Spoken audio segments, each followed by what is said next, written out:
Om Swastiastu. Assalamualaikum warahmatullahi wabarakatuh. Salam sejahtera untuk kita semua. Salam harmoni.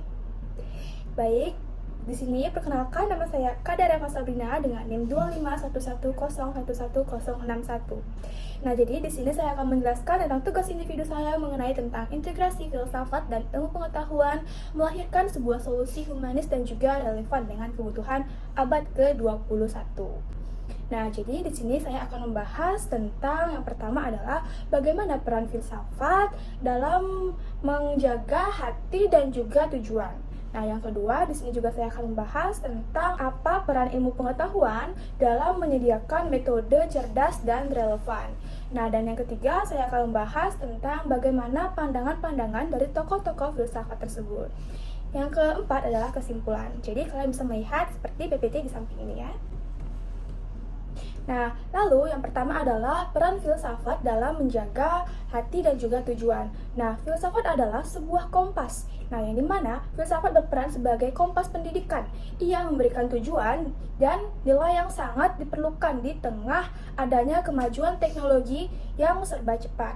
Nah, menangkal robotisasi, filsafat khususnya aliran humanisme menegaskan bahwa fokus pendidikan harus selalu pada manusia seutuhnya.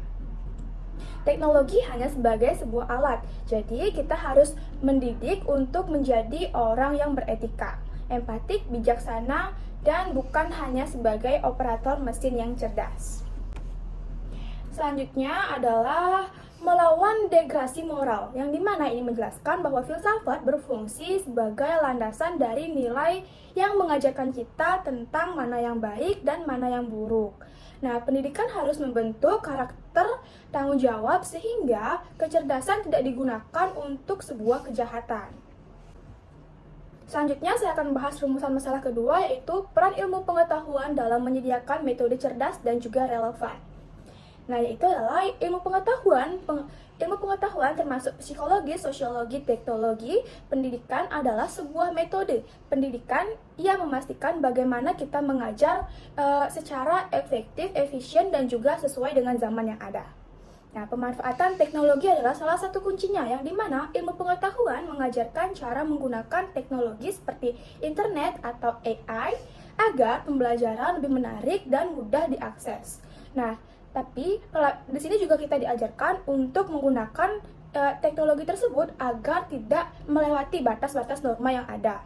Nah, serta juga melatih cara keterampilan abad ke-21 seperti berpikir kritis dan juga kolaboratif antar sesama siswa.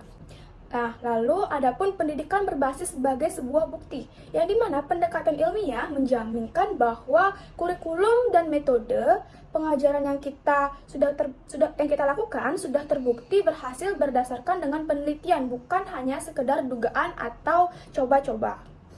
Lalu saya akan menjelaskan pandangan tokoh-tokoh filsafat pendidikan mengenai hal tersebut. Yang pertama ada John Dewey, yang dimana John Dewey berpendapat bahwa belajar adalah belajar sambil melakukan. Nah, learning by doing. Sehingga ia menekankan metode ilmiah yang dimana sebagai cara belajar, siswa harus aktif dalam memecahkan masalah dan mengalami langsung, bukan hanya mendengarkan melalui ceramah. Mengalami langsung dalam konteks siswa tersebut mempraktekkan hal tersebut ke dalam pembelajarannya.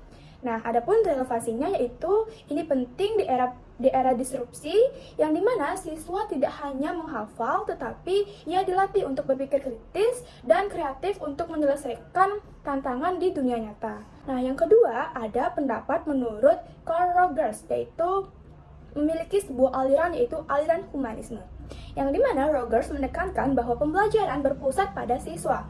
Guru hanya sebagai fasilitator yang membantu siswa untuk mencapai potensi pembelajaran yang diinginkannya. Akulturasi diri. Nah, bukan diktator yang memaksa. Nah, relevansinya adalah ini adalah jantung pendidikan humanis dengan menghargai keunikan dan minat pada setiap siswa, seperti gaya belajar siswa yang berbeda-beda dan juga cara belajar siswa.